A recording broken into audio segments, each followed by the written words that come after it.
Hey everyone, it's George back for another episode with GroceryPulse. Super excited to bring on a new guest. I'd love for you to introduce yourself, Paul. Could you tell us a little bit about yourself? Yeah, Georgia, thanks for having me. My name's Paul. I'm with Super Mart. We're an international grocery in North Carolina, in the Carolinas area.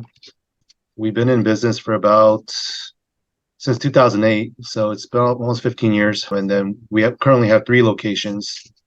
And yeah, That's excited awesome. to talk with No, you. I think it's super exciting to have like a retailer on Grocery Pulse, and I think our thought process, just even prior to the recording, was kind of like tapping in and navigating the world international grocery stores. The ones that kind of bring specialty products to their community, but then also meeting that demand of like the international, like figuring that out, and it kind of sounds really exciting. Like, if you could break down like a little bit how your family got into the industry, it's just some Mhm. background, I think that'd be super cool to hear. I've gotten to hear it, but I think it's definitely unique. Sure. So I actually got involved because of my mom. So my mom has a accounting background.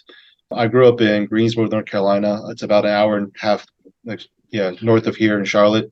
While I was in school, she wanted to kind of go back to work. She just picked up an accounting job for Super Mart at the time. I think it just opened.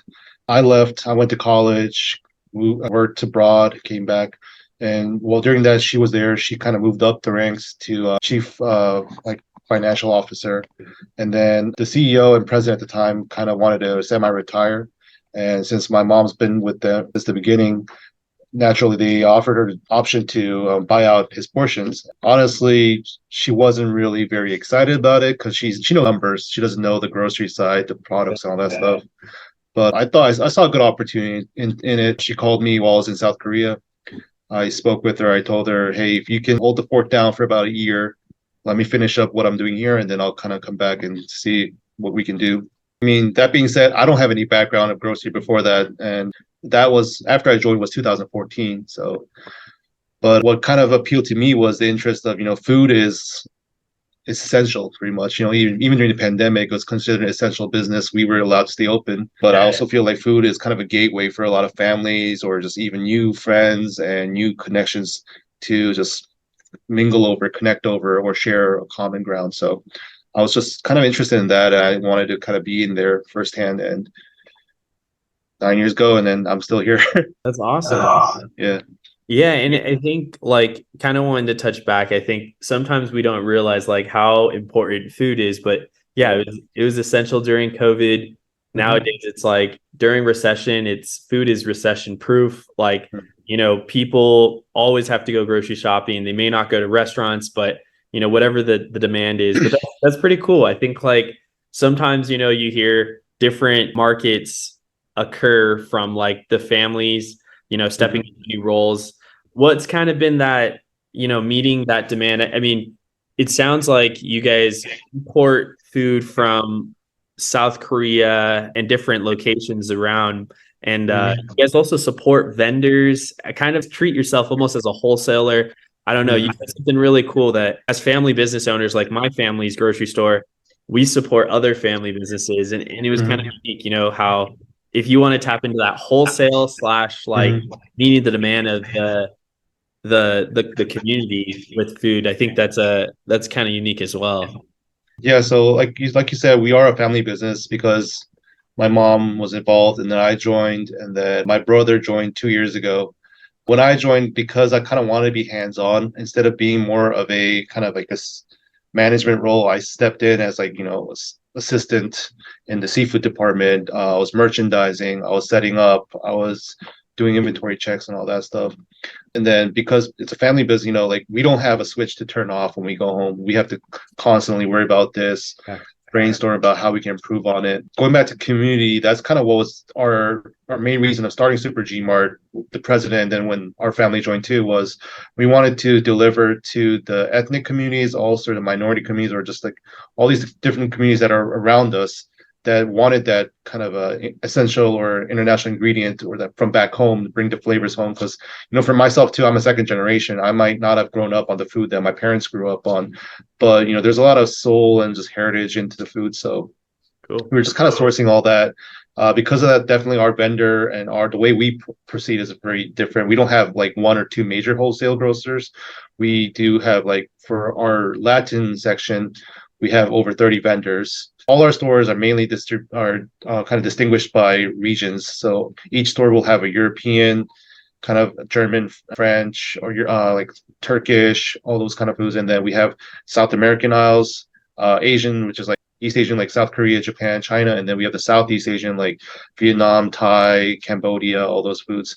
Then we have our African foods, and then our general U.S. foods. So our stores, because of that, the U.S. we can kind of go get it done with maybe three, four vendors, one major vendor, and then like bread, dairy, all that essential. But the other regions are where we have multiple vendors where, like you said, relationship is key. We have to maintain a good vendor relationship. Kind of going back to the point of what we do is when we move into a market, we don't want to be kind of monopolizing. We don't want to take over all the business in the area. What we kind of the community value is important is we know that there are a lot of mom and pop stores that have been doing what we've been doing for the community for a long time. Just like, small like gas station or a small like hole in the wall stores. So what we do is if when we are able to bring in big vendors, we ask them that they're able to distribute to small vendors because we know that previously they weren't able to bring a truck here or a route here because of the volume that they had. Obviously, we're guaranteeing our volume plus these smaller market volumes so that it's worth it to have a route.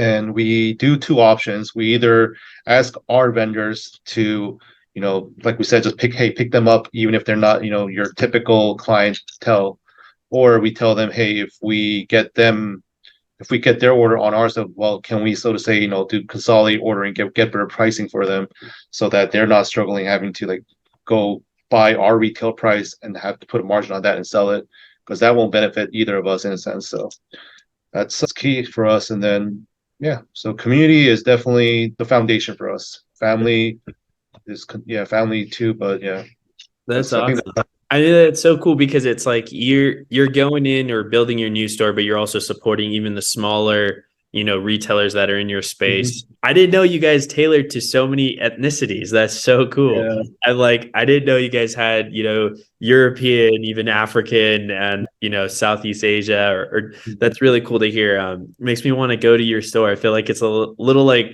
might be more of a museum for me or something. yeah, And I want to pick and choose, like try all these different instead of going to that country, I can just get like a little sample. Your stores are pretty big. So I'm yeah. kind of curious, like, how do you guys, for like my family stores, we have a few different sizes. We have like a 10,000 square foot grocery store that's more of like a convenient health food store. But then we have Mhm. like a larger one. Sometimes, we're actually rebuilding and constructing it. But I'm curious, like, how have you kind of played around with like the real estate? I know you guys with one of your stores, you guys have like even brought in smaller like boutique vendors or like I Mhm. know if it's like a flower shop or like a boba shop. Can you kind of share that experience? I think my Yeah. family I think my brother really like I told him I was talking to you and he's like, "Oh, dude, I want to hear kind of like what that was and how do you support that kind of like that growth?" I know we're rebuilding one of our largest stores and we have some Mhm. space that we're Mhm. like, "Well, maybe we could try to do something with it." But I'm kind of curious like what stepped you into that realm and then how's that going? I think it naturally occurred for us. So our first store in Greensboro was actually kind of built almost the same time we started business. A real estate investor was building a shopping center, and he kind of wanted to be like the international like drive or the road of Greensboro. Greensboro is not that demographically diverse, but they just kind of want to have all those stores coming in one section, so to say. So we were kind of an anchor as they built it.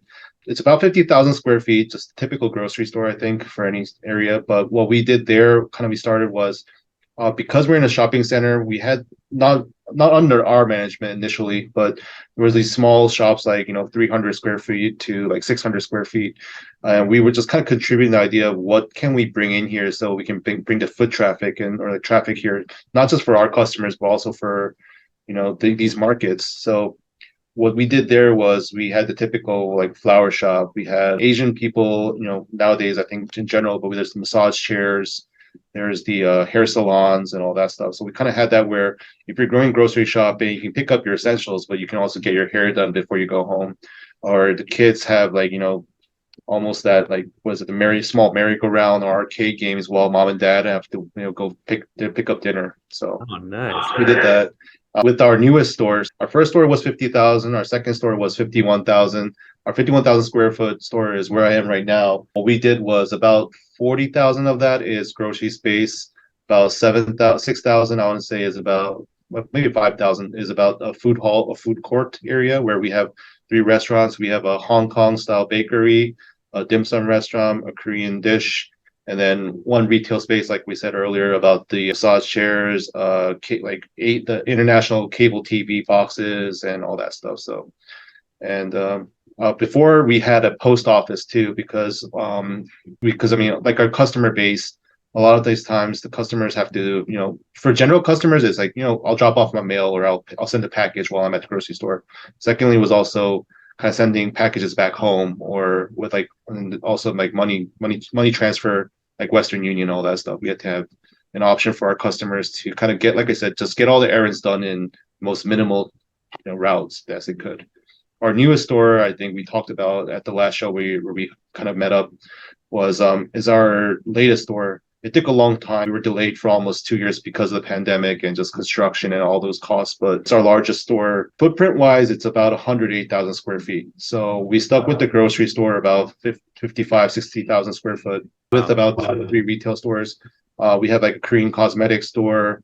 We have a K-pop like CDs and all those like trading card stores. We have the anime culture store, and then food hall is our expansion where instead of like our Charlotte store, we have three restaurants. This new food hall where we have about 12 spaces, 12 to 14 spaces, depending on how they're going to break it up, of just international restaurants. And kind of going back to your what you mentioned, what we was important for us wasn't bringing in those like national franchises, but also kind of going back to communities where there might be a food truck that is kind of ready to build a brick and mortar store, or we have those like in the let's say in the certain ethnic community, this household is really popular for making really good sandwiches or something like their traditional sandwiches.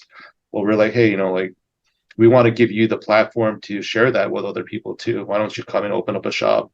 And we tested it, but of course we don't have anything to compare it to. But we just thought, it'll be great for other people to try this too, and not just people that like your text message friends or something. So that's the other thing. And then we're kind of bringing in because we're international, we're working with something new is we're working with like alcohol distributors too to bring in like different drinks like Chinese beer. There's like almost a vineyard from India that I've never purchased personally drank wine from India, but we just thought it was different enough. Like, hey, what the heck? Try something new. So we're trying to doing a lot of that. The other reason, kind of the reason we did that, especially during the pandemic, is as you saw firsthand. We're essential business, but a lot of delivery and just like brick and mortar stores weren't really a necessity anymore. It's kind of hard to keep the stores open and keep the customers coming in, even when the pandemic was loosened up.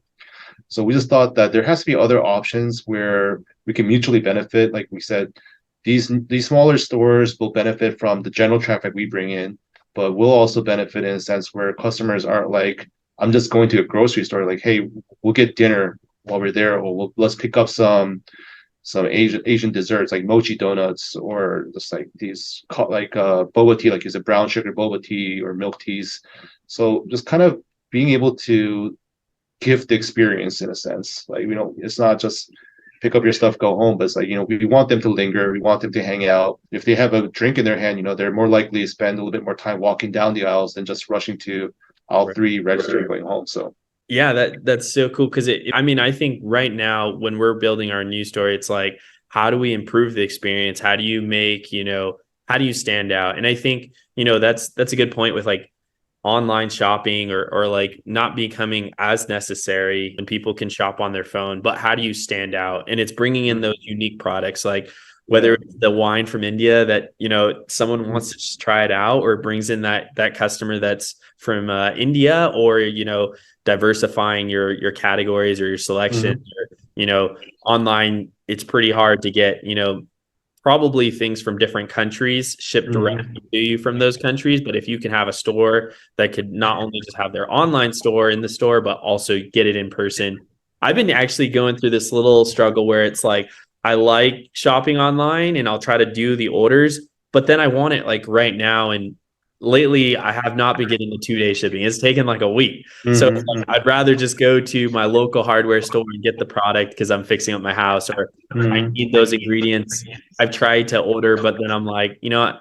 I'm just down the street. So I think there is that kind of balance. And I've noticed, lingering a little bit more. I recently did a hot pot with some mm-hmm. friends. Okay. It was a fun experience, but it made me more excited to go grocery shopping because you can't find a lot of those items online. And I had to Mm-hmm. go to like ethnic stores or international stores. And so that was a really unique experience. Getting the little flavor of like the different cultures and getting, I think overall, just wanted to point out, I think one thing we're focusing in is on experience. And I feel like that's something that you're pushing with the community is, they can get Yeah. the boba tea, they can get their restaurant needs, they could get, Mm-hmm. their massage chairs. But that's cool. Have you played around with the real estate within the market? Does Yeah. that also kind of like, I don't know if this is too much information, but like I know like does that kind of offset a little bit for like, the lease? Cause like now it's like that helps you. Cause I mean like grocery space, sometimes it's 10% to 50% markup. Mm-hmm. And then in that space, it's very small markup, usually like 20, 30%. So I mean like Mm-hmm. that kind of probably helps a little bit with the finances.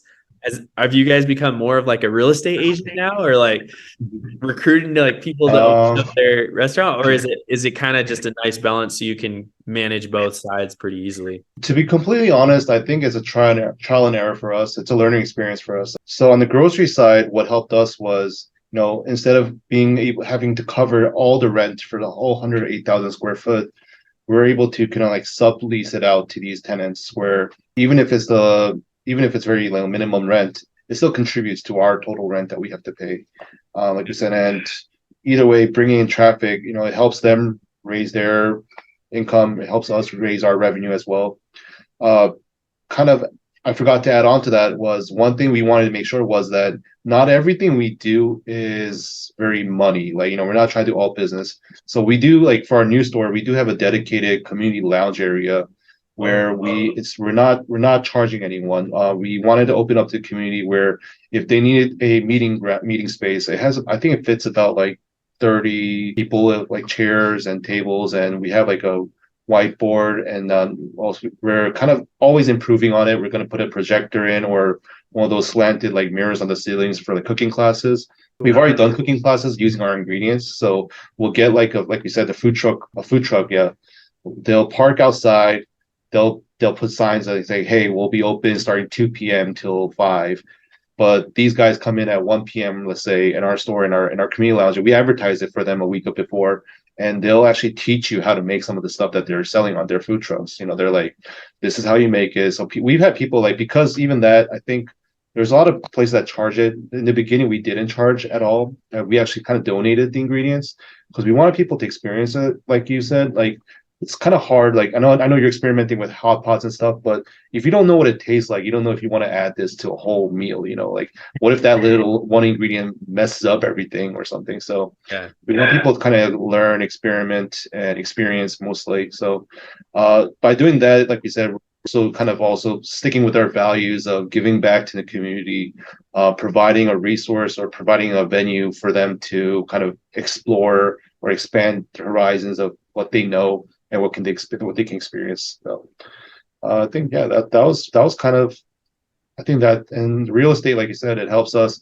It's a trial and error definitely, because there's options like where you build out everything and you just collect rent. But then for us, it was more like we can do that, and on our side, it'll be more costly in the beginning. But then in the long run, it's more like, but that's not really a space that's catered for your needs, like the vendor's needs or the Yeah. retailer needs. We're saying that we're willing to, give you free rent for a couple of months during construction, or we're willing to kind of cut it down a little bit, and it'll be more money for you, but at least you're not stuck with the cookie cutter space. You can build out the space that you want. And in our back, in the back of our mind, it's also kind of gives us the opportunity to say, hey, this space is made for you. Like you built it the way you want it. It's like it's your own home. we would like you to stay here longer instead of, people just kind of coming in, coming out, like just rotating out. So kind of shows also, I think, them that they have a place where they can really stick it out for a while. And then, I mean, so be it. If their business booms and they're able to go to a bigger space outside our food hall, then that's great for them. We'll be cheering for them. But until then, at least they're able to, not have to commit too much. So That's awesome. Yeah, I think that's so cool because you're presenting opportunities to other smaller retailers. You're sticking with the community. You're sticking with, if someone in the neighborhood has some good recipes and wants to yeah. open, you're that supporting guide for them. And I think that's really interesting because with my family's grocery store, I think the more people I talk to in this space, I realize, the family owners of the independent grocers, we're not like money hungry. We're really just like, we want to support our community and build up my family's grocery store. We like, we're a health food store, but we focus predominantly on supplying we don't have the big organic brands. We don't have Horizon Milk. We don't have, Horizon Cheese. We don't have Pepsi. We don't have Coca-Cola. We don't have like the Nestle organic product. We try to support a lot of the local organic products that are from Southern California. So we have like Alexander Milk, and it's like a dairy farm that, the family owns it still and they still operate it. And they focus on the quality of the dairy farm versus like max, profit margins or something like that. And I think like it's pretty cool to see when retailers support what we're doing, we're supporting our community. And I think overall, it's really cool to be in a space where, we're successful and we're competing, but we're also giving a lot back more than the Kroger or the huge corporate companies, but by our small offerings and our support to our local community. We're coming up on time. I think this conversation could probably go for a couple more hours. I think I like talking to you, Paul, running into you at trade shows and things like that. But I'm just curious, is there any less, I guess, like your advice to aspiring grocery owners? It's pretty cool. Like your mom got you into this. Sounds like, you're in this environment. So you're kind of like a second generation. I'm a fourth generation grocer. Yeah. It's a lot of work. Like before the call, you're like, yeah, I have to work, this coming Saturday, even when you leave work, your phone is constantly buzzing. I want to say, keep it up. Good job. But what's your advice to, aspiring grocery store owners or people just in our space, that are similar like you? Well, first off, if there are aspiring grocery owners, I think that's great. Like, 'cause, as you and I both know, the grocery industry itself isn't really considered sexy in the, field of jobs. Our margins are, our profit margins aren't that high because, we can't do it, especially independent grocers too. We're not dealing with the big brands. We're dealing with kind of the essentials for everybody to have, to keep food on the table, so to say, and supporting local farmers. Like, we're not going to buy from them cheap and then sell it for a high margin or anything. So, but I think the most important thing, same thing with you guys having your vision of your motive for what your market's supposed to be doing, is just kind of sticking with your values and your core.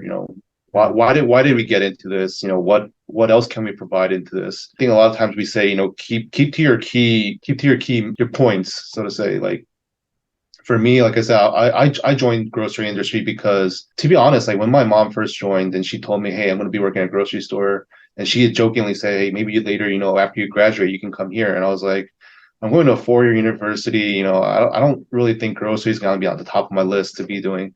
But then I've been in, so to say, in the corporate world, and I just kind of saw that for me, my personality is I need to be there, like rubbing shoulders with people, just like meeting them, smiling, getting to know them first name basis, and just kind of like so to say, the return on that was a lot larger for me than the paychecks that I wanted to get it, so to say. Of course, money will come, I think. If you're really into it and you're really true to it, and you live and breathe it, I think money will come in a different way, however you want it. Your reward will be there. But just grocery in general, or any food related, I think it's great that I think a lot of university from I think last time we had a conversation, they're doing a lot of programs for retail management or retail, like, training, executive, all that stuff. So there's a lot of good organizations out there, a lot of resources, trade shows, like you said, that you can, it's a learning experience. I don't think you have to commit to it so much. Just kind of keep an open mind. Even in the grocery industry, I think you can speak for yourself, but not everything is just, being a cashier. There's people that are merchandising, like finding products that customers will like, trying to find a way to introduce that to people, get people a healthy lifestyle. There's NGA, the National Grocers Association, that does a great thing. Like, they're trying to get people to eat healthier. So I think they've partnered with insurance companies, health insurance companies, where instead of, spending so much money on pharmaceuticals, it's like, SNAP benefits, like, eat healthy produce. Just as great of a, resource for your body to, kind of fight itself and, just live longer. We're in a generation where, now expected lifespan is going to be 120, 150, would you rather spend that end of the life, being sick and fragile, or would you rather be out there, swinging a golf club and just, living it up? So, yeah. That's awesome. Paul, I just wanted to say it's always nice talking to you. I really appreciate what you said. Stick to your key values, what you're good at. Opportunities will always present themselves, always have an open mind. But I just also wanted to say, good job, Paul. Keep it up. Keep running your family operation. And I'm looking forward to chatting again.